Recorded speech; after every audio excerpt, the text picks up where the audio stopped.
NBC took me away from the White House for 6 weeks to travel with Barry Goldwater in September and October of '63 as he did a kind of sounding trip on whether to run the presidency.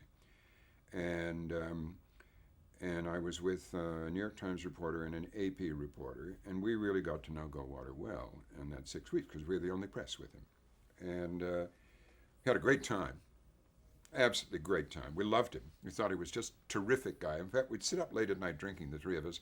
I remember one conversation in some bar somewhere where we'd say, who would you rather be roped to on a mountain, Barry Goldwater or John Kennedy? And all three of us said Barry Goldwater because we said, you know, he'd be a guy you could trust to give you his life for yours and all this. And even though Kennedy was the hero and PT 109 and everything else, it was just that way we felt about him. Very interesting.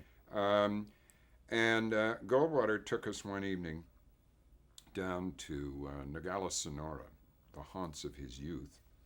And we went to a Mexican restaurant where he was greeted like as though he was already the president. And we had a very good meal and a lot of tequila. And I had a crew with me from NBC, and we were shooting a little profile of Goldwater in his home territory. And we came back across the border. Now, at that time, I was putting myself in a position to apply for American citizenship, and you needed to be in the United States for 1 year unbroken. You couldn't go outside the country. So we went into Mexico. We come back across the border, go through the border crossing, and the immigration official says to the cameraman, where are you born? He said, NBC. The sound man, where are you born? He said, NBC. Where are you born? I said, NBC. And Goldwater, ever after that, said, I smuggled MacNeil back into the United States. We really liked Goldwater. We didn't think he, compared to Lyndon Johnson, he was the best guy to be president. I don't know whether we were right or not, but that was my private opinion. But he was, as a human being, he was wonderful, and we really enjoyed being with him. That trip, we came back, and we stood under the wing of his private plane. He didn't fly it. He had a woman who flew it because he'd been drinking. But we stood under the wing, and we had a bottle of tequila, and we passed the bottle of tequila around Peggy Goldwater, Barry Goldwater, Charlie Moore of the New York Times, Walter Mears of the AP, and me, just until we finished it and then went home.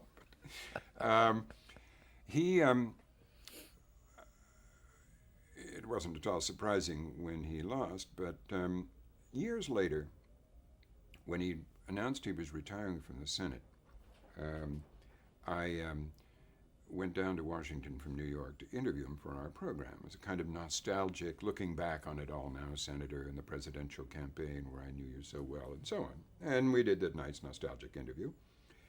And then he said, the interview was very stiff with arthritis, and he was sitting in his office with his hands on his cane like this, and he said to me, well, aren't you going to ask me about the Iran arms sales? And it had just been announced the Reagan administration had sold arms to Iran. And I said, well, if I ask you, what would you say? And he'd say, I'd say it's the goddamn stupidest foreign policy blunder this country's ever made. I said, turn on the camera. I turned on the camera, and he said exactly that. So, by coincidence, Jim Lehrer was going to the White House to have lunch with Reagan.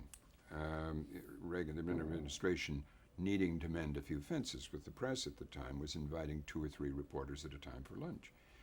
And in pausing the conversation, Lehrer said, Mr. President, my colleague's just been talking to Barry Goldwater, and he says this is the blah, blah, blah, blah, blah. Reagan went white.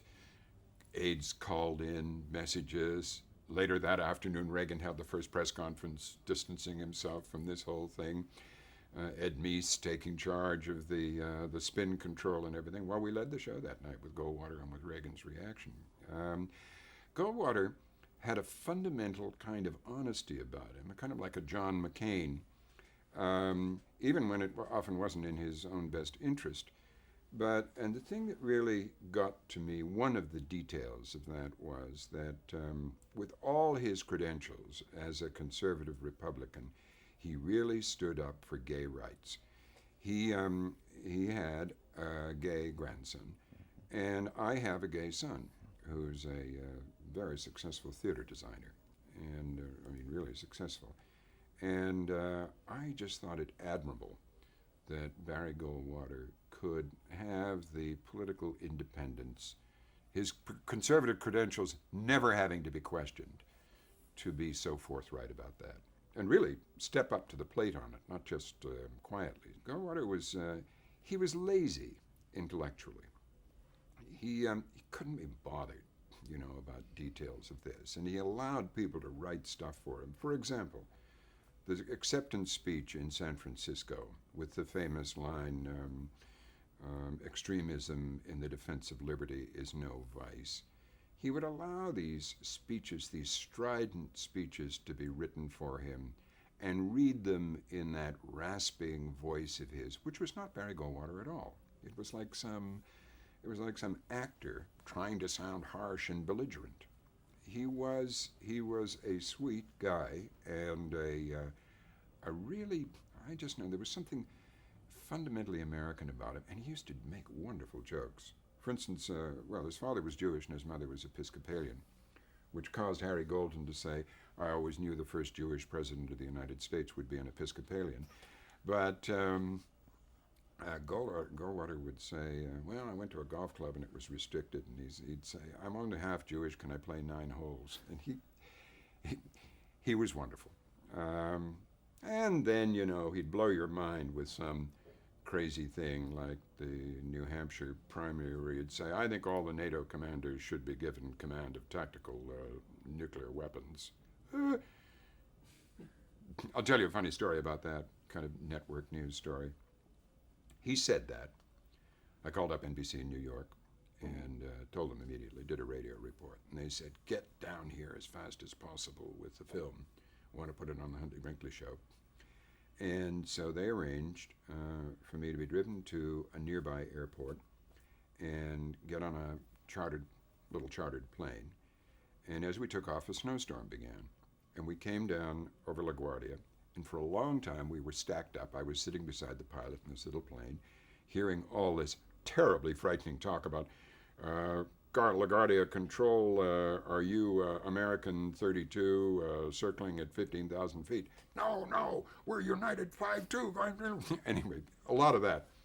Finally, we were cleared to land in the snowstorm, and we came down right down to the level of the water where the runway comes out over the river, and suddenly there's a downdraft, and the little plane is down below the big rocks at the end of the runway, and the pilot goes, and we just up and plopped on the end of the runway. Whew. So we taxi in. NBC has a motorcycle waiting for me.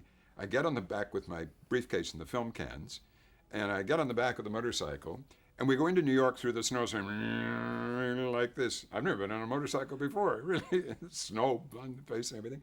Screech up to 30 Rock, upstairs with the film, sit down to write a script. A few minutes later, they call down and say, there's no sound on the film. It's Magstripe film. And there's no sound on the film. I said, what do you mean there's no sound on the film?